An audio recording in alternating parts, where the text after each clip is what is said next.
Hey y'all, welcome back to Healed and Fulfilled podcast with your girl Nitty Exclusive. If you're new here, I'm so glad you decided to join us today. And to my returning listeners, thank you for coming back. I appreciate you more than you know. This is our space for real talk, healing, and growth. Today, we're diving into some things that has been on my heart lately, and that's embracing divine timing, letting go, and making room for blessings.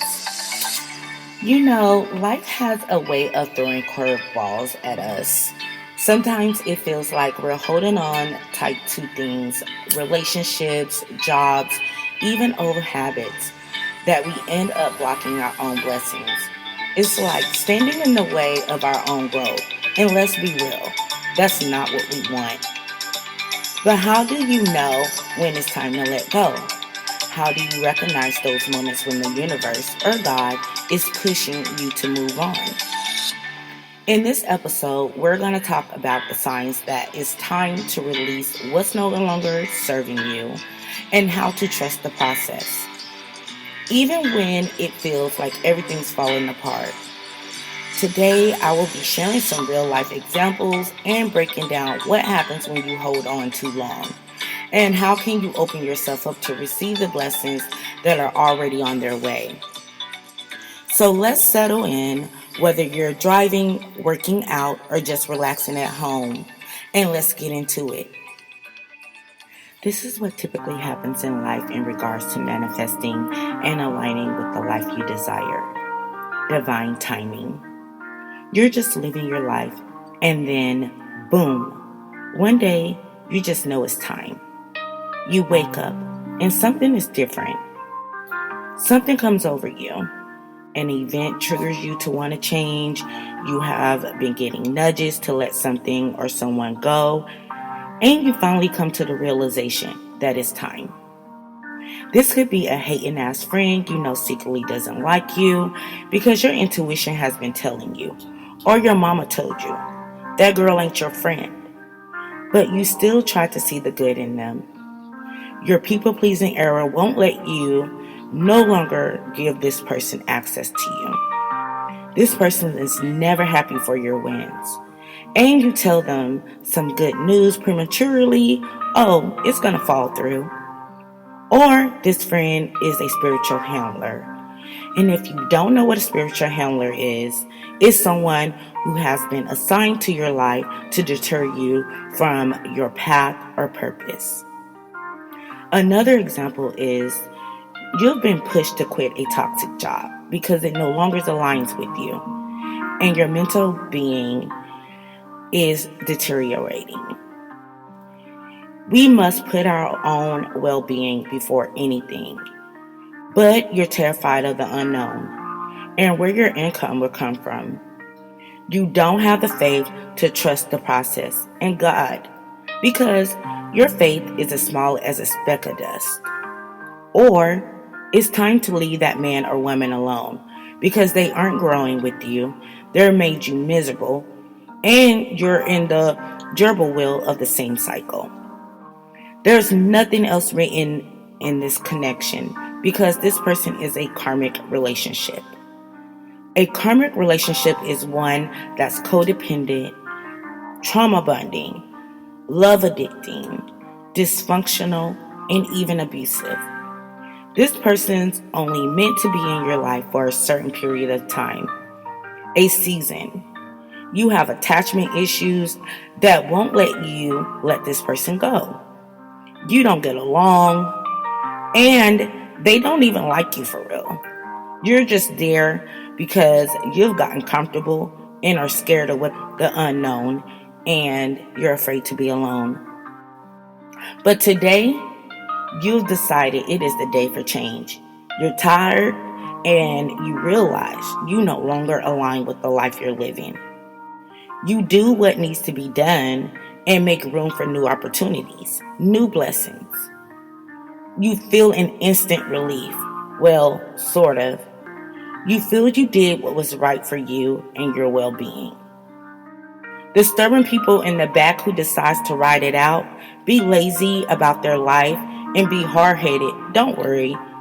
God will have to release them the hard way.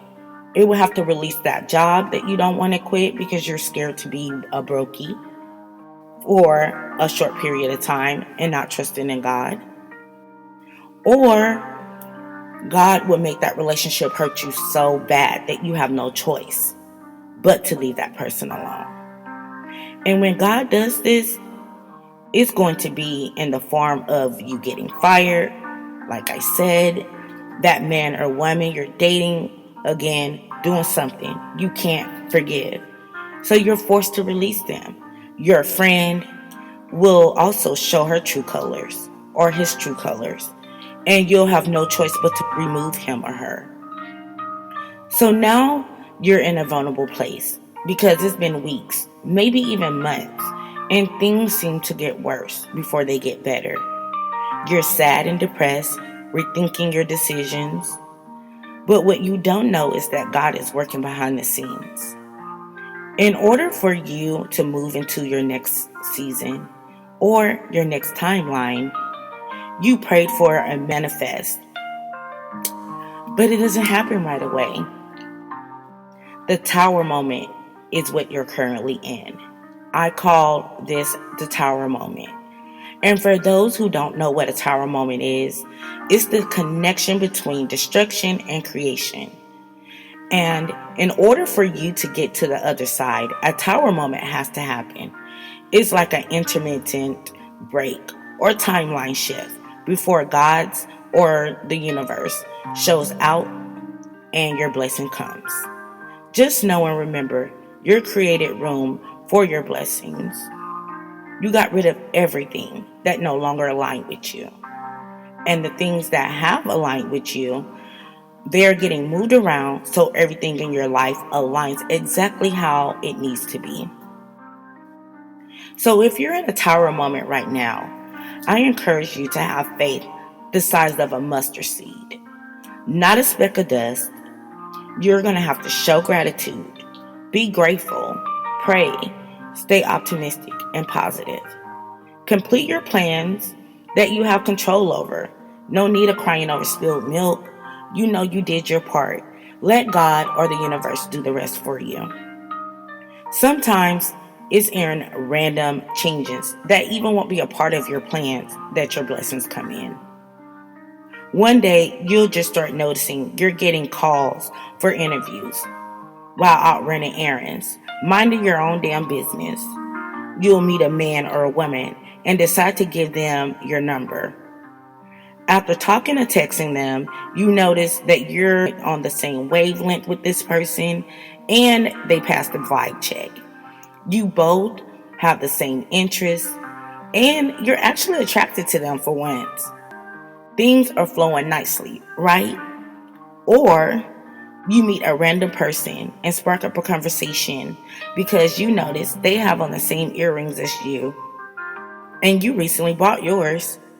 They compliment your hair while waiting in line at your favorite place. And you both realize you have a lot in common.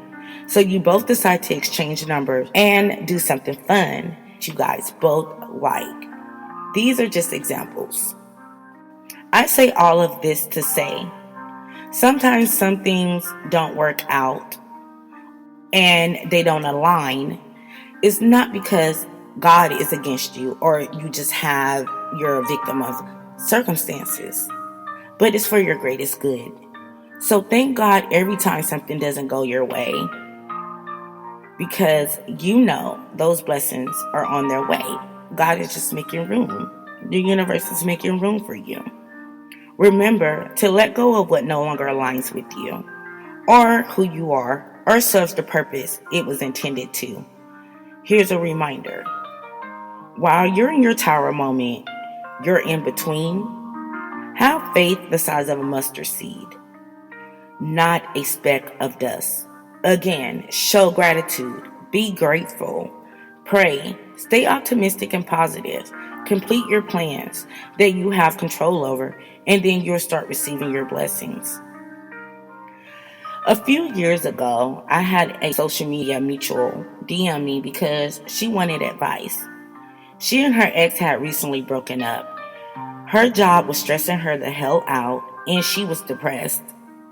She told me that she liked my post, and I usually post intuitive messages when God puts them on my heart. If you follow me on Facebook, you'll see them sometimes. She just needed some positive energy, someone to vent to, and I was okay with that. She thought that she might have been under a spiritual attack.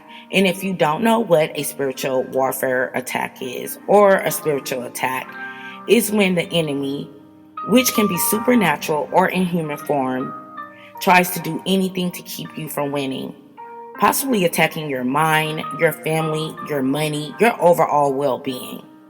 So I asked her about her relationship with her ex and her job because I had noticed online that she was, subliminally throwing out things regarding relationships. So I did ask her about it. She told me he had cheated in the past and she didn't trust him. He gaslights her and does what he wants to do when he wants to do it. But when she does anything, he punishes her by denying her access to him, by blocking her, not answering her calls, not coming home at night, saying he was at his mom's or his homeboy's house. She said her job was toxic as hell. Her manager didn't like her and was micromanaging her. She said she had just been tired of everything and was just drained and over life. And she was really upset on the phone. She was crying. I asked her what she wanted to do to change her circumstances. Because I'm the type of person that feels you get 3 times to cry and feel sorry for yourself before you have to boss up and come up with a solution. Like, yes, I'm a listening ear, but I only got so much energy to give you if you're trying to make change. She said she had tried and was looking for a new job and had an interview in a few days. She blocked her ex on everything. I congratulated her, of course, and she was so confused. I told her congratulations, and I told her her blessings were on the way. I advised her to continue to do what she was doing. Even when she felt she wasn't doing the right thing or she was questioning her decisions, I told her to keep going forward, continue to do what she was doing. I explained to her what a tower moment was and to just have faith and trust herself and be optimistic. By the time we got off the phone, we were actually talking about our lives and goals, totally got off the subject of what we initially start talking about in the first place. And I shared a few life experiences with her as well. I knew in that moment that I had a purpose on this earth. And this is how I started my podcast. But anyways, 3 weeks later, she posted she got a new job. And I was so happy for her. She is still a friend of mine on Facebook. She didn't get back with her ex because child. And I love that for her. This message is you have to release what is no longer serving you. She released that no good dude. He was a dog. Some of the things she was telling me was crazy, but I don't really want to tell her a complete story. I'm just giving this as an example, and she told me it was okay. And she looked for a new job. She didn't quit her job, but she looked for a new job. The point is she did something to better her circumstances. And God will always bless you when you do that. The people or things you love and are holding on to, pouring energy to, is the results you will get. Her ex and her manager were energy vampires, to say the least, blocking all her poor blessings, just sucking the life out of her. I said let go of those people and things that don't belong in your future. That's why you're in the same rotation, because you're continuing to keep that job because you're scared of being in scarcity. You're scared to not know where your next meal or how you're going to pay your bills, not trusting God. And like I said, having the faith of a speck. But anyways, those rotations that you go through with a person, sometimes it's because, like I said, that person is a karmic lover. That person wasn't meant to stay there. You'll notice everything will get good, and then you guys will be back in that same cycle at that same place because nothing else was written for you and that person.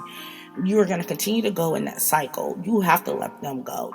And that's a part of being selfish. Like, you want them. You're both are miserable, but you love them. And sometimes it happens that way. But you got to start being emotionally intelligent and also have discernment to let certain people go. And I really want that for you guys. But that's why we have to do better. And trust me, I've been here so many times. I do not question God anymore because I have noticed with life experience that God can make it so much worse if you don't let it go when He's on your heart to let something go. So I just go ahead and obey God because I trust and believe and have faith. So tell me in the comments if you can, have you held on to something that no longer serves you because of fear of the unknown? I'm going to leave you guys with this. Life is too short, which equates to, where are you deciding to invest your energy daily? Where are you investing your energy? Proving yourself to people? Are you working on being better? Complaining about your inconveniences? Are you living a quality life? Are you resting your body?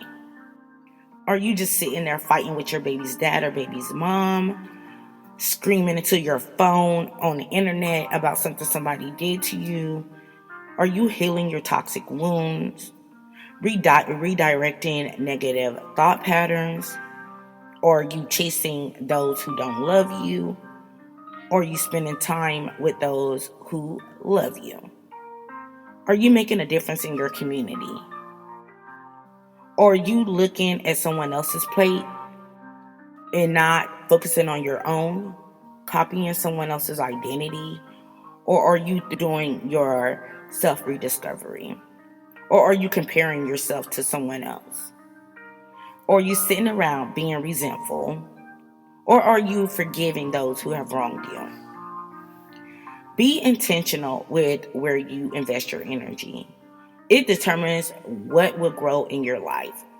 Thank you for listening, and I'll see you guys next episode.